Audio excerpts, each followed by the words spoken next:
right now, so if there's a lot of echo and reverb, sorry about that. I won't be in a cave for too long. I just wanted to get this intro over with. So, shit. Okay, so there's no more echo. I just broke into some dude's home. He had an unopened 4080 Ti actually, so I put that into my computer.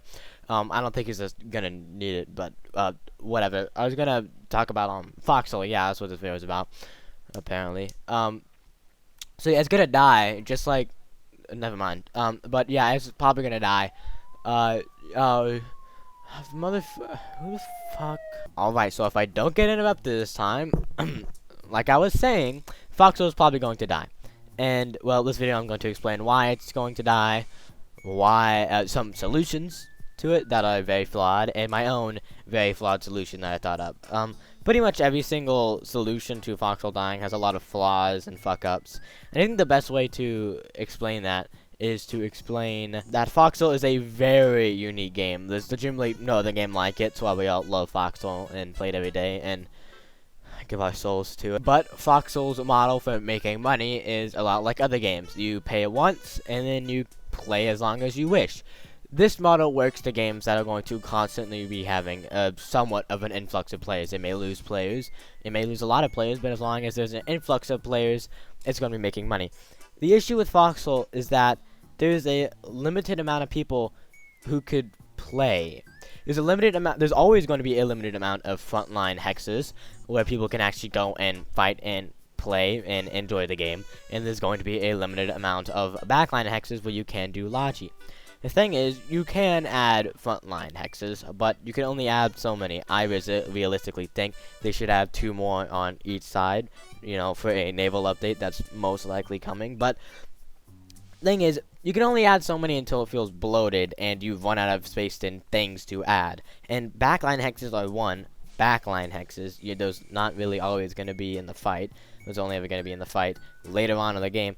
And the larger the backline is, the more Logi players are going to complain. Because as of recent, I've heard Logi players complain that the distance from the back to the front is too long and there's so much time just in a truck or in a train. Which, I'm not saying, oh my god, listen to these complainers. I mean, thank you for playing Logi. But if we just add more backline hexes to technically expand the amount of players who can play the game, I mean, that's just gonna make it worse for Logi players that we need. We don't want another strike, guys. The next issue is that there can only ever be one shard. There can only be one set of amount of servers. I'm just gonna call it a server.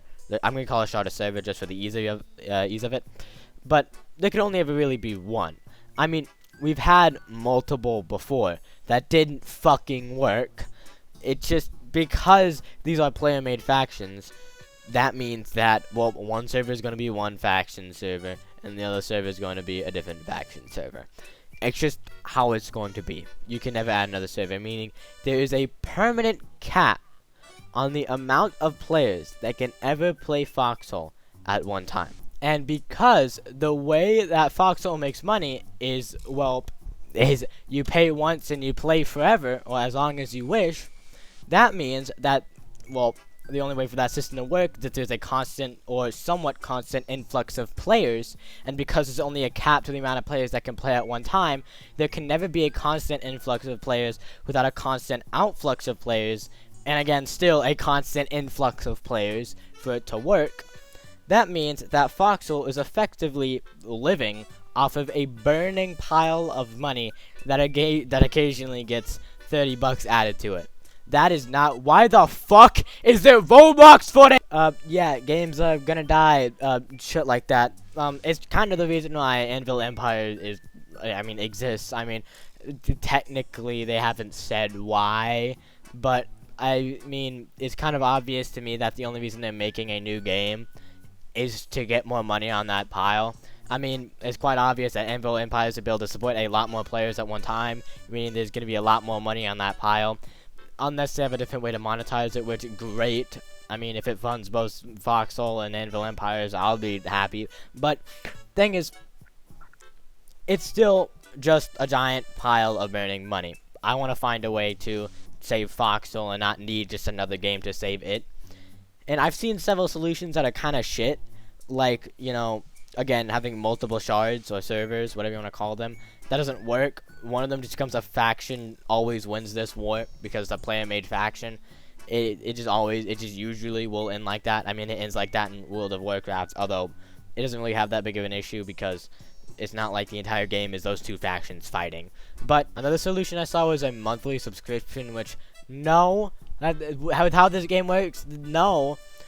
Wars don't have a set end date. They end when they end. So let's say a war is getting close to ending, and it's at the end of a month, and the next month starts, and it's like 3 victory points off. A lot of people are probably just not gonna pay for that month, and then what if the war gets completely swapped around, and the team that was losing starts winning, because you know a lot of people who are winning stop playing and stop paying for each month.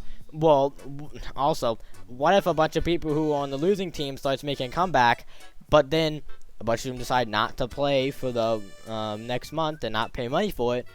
Well, then they start losing. People are gonna be mad. It doesn't work. Another issue is with break wars or wars after a very long war. A lot of people just don't want to play, so they'll probably not pay for a monthly subscription then. So then that comes in with the issue is, what if there's just not enough players for that war, and that war lasts an exceedingly long time until eventually a large amount of people bite the bullet and pay for a war like that. It could also, you know, end with some complaining that, oh, my team should have won the war, there just wasn't enough of them, even though there was like nobody playing that war, whatever. It's still, monthly subscription does not work for how this game works. It just doesn't. The next solution I saw was just you were able to pay $2 to the developers through like a thing on the store page or something like that. No, this might work at first if, you know, Siege Camp says like, oh, we need money, here's the thing, you can pay us to help. And if it's like, they said $2, but it could be anything, like maybe $10. Still, if it's for no return, then yeah, there's a lot of people that's gonna do it. But again, it's just complete chance if enough people do it to consistently to keep the game alive. It's just it's very iffy. It could work, it could not. And again, what happens when a lot of players just don't do it for a long period of time, it's really just chance that saved Foxhole. Another solution I saw was adding in-game cosmetics, like making it so like their example was, I don't remember exactly, but if I'm correct, the example was like you're able to have shells painted blue, and it's just like so that everybody knows that, oh, this regiment made these shells because they're blue or something like that. That doesn't work. If it's inside of any container, is it going to be separate from the rest of the shells? Well, then that's gonna fuck up gameplay, because I mean, there's gonna be a fucking 18 different colors of shells. What if there's like 13 different just one color shell of one shell? That's just so cluttering. So maybe if they do that, they'd have to add a button to disable that. Well, then who the fuck would buy the cosmetics? And even if it's for something else, it just doesn't really work. Uniforms? No. Uniforms are tied to gameplay. That you can't do that.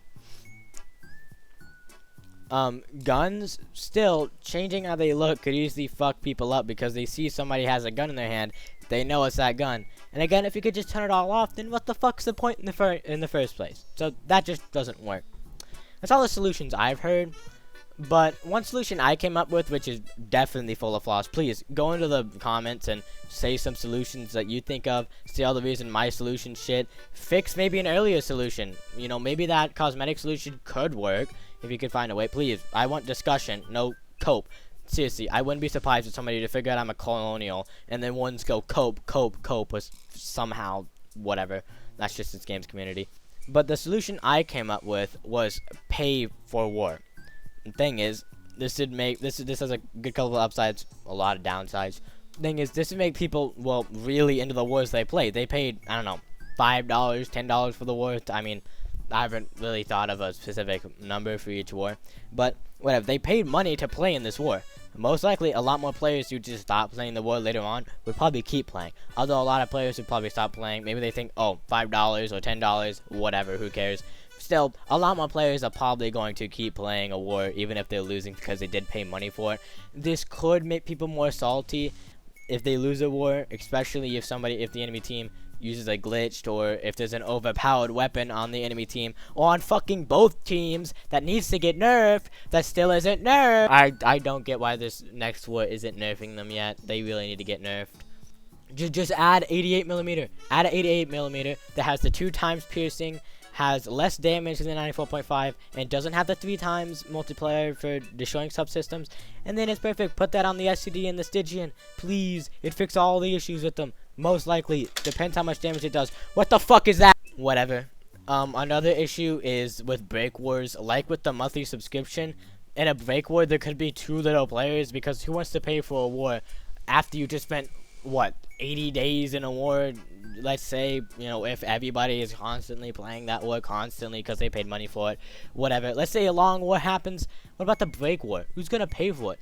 I mean, in the monthly subscription, somebody might have paid for a war, halfway through the month it ended, and they might just decide to play the Break War anyways because they can't refund it. Although a lot of people probably wouldn't and be mad that that they paid for a month but only played for half of it. Again, another issue with the monthly subscription. But with the Break Wars, with the paid for subscription, could easily be worse, because paid for subscription, okay.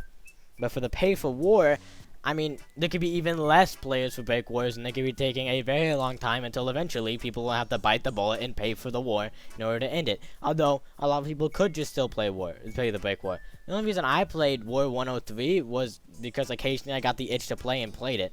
I mean, after War 102, I just needed a break, so I didn't play it as much as I did War 102. But if I had to pay for it, I would not have played War 103 at all. Not once.